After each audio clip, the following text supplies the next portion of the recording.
लालच सांत्वना में उलझी, वह मानो जादू से प्रभावित थी। अनायास वह इत्र की दुकान के सामने आ गई।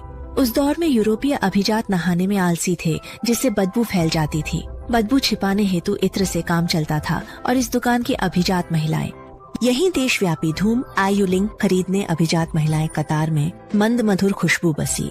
ग्रे ने महसूस किया कि खुशबू बोतलों में नहीं थी। फिर दोबारा खोजा और आखिरकार उसकी नजर वहीं टिकी। दूर खड़ी माए उपनाम की लड़की की सुगंध में खोकर गुपचुप पीछा करके इत्र सूंघता प्रेम आरंभ सोच बैठा। बचे हुए शरीर की खुशबू उसने जोर से अपनी नाक में खींची, जैसे कि बस इसी से ही उसकी बेचैनी शांत हो सके। मध्य रात्रि के समय ग्रे बेचैन सा करवटें बदलता रहा।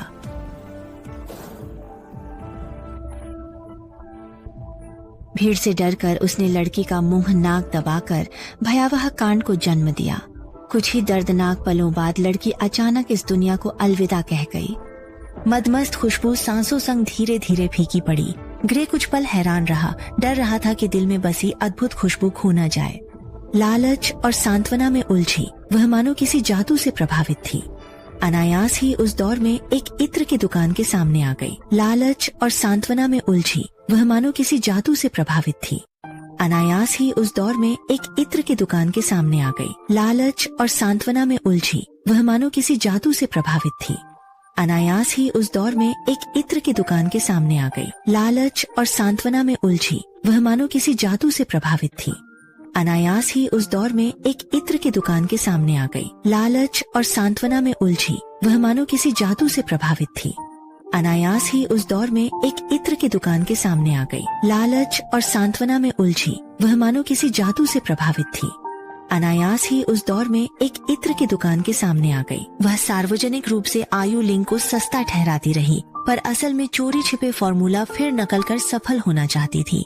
उसकी क्षमता खत्म हो गई थी। बार बार असफल रही जब तक ग्रे ने आकर इस जटिल स्थिति का मोड़ नहीं बदला। रोमांचक रहस्यमयी पोलिसिया का अमूर्यन साइकी। भले ही मैं तुम्हें कितनी भी अजीब विचार दूं, फिर भी मैं दूसरों के कपड़े पहनूंगा। सारा मक्का तुम पर चिपका है, माथे, नाक और हाथों पर। यह बहुत बुरा है गुरुजी। टोपी और हृदय में भी अंदर बहुत ज्यादा मक्का है। मुझे अभी शब्द नहीं मिल रहे। उसने निडरता से कहा कि उसकी पेरिस की तीव्रतम नाक हर खुशबू पहचानती है। सुगंध विशेषज्ञ की तिरस्कार भरी आंखों में आराम से भी प्यार और आत्मा घोलने लगा। पारंपरिक पद्धतियों को नजरअंदाज कर उसने चुनी खुशबूदार सामग्री एक एक कर बर्तन में जबरदस्त लापरवाही से डाली। सुगंध विशेषज्ञ ने भौहें चढ़ाईं। ढक्कन खोलते ही वही खुशबू आई।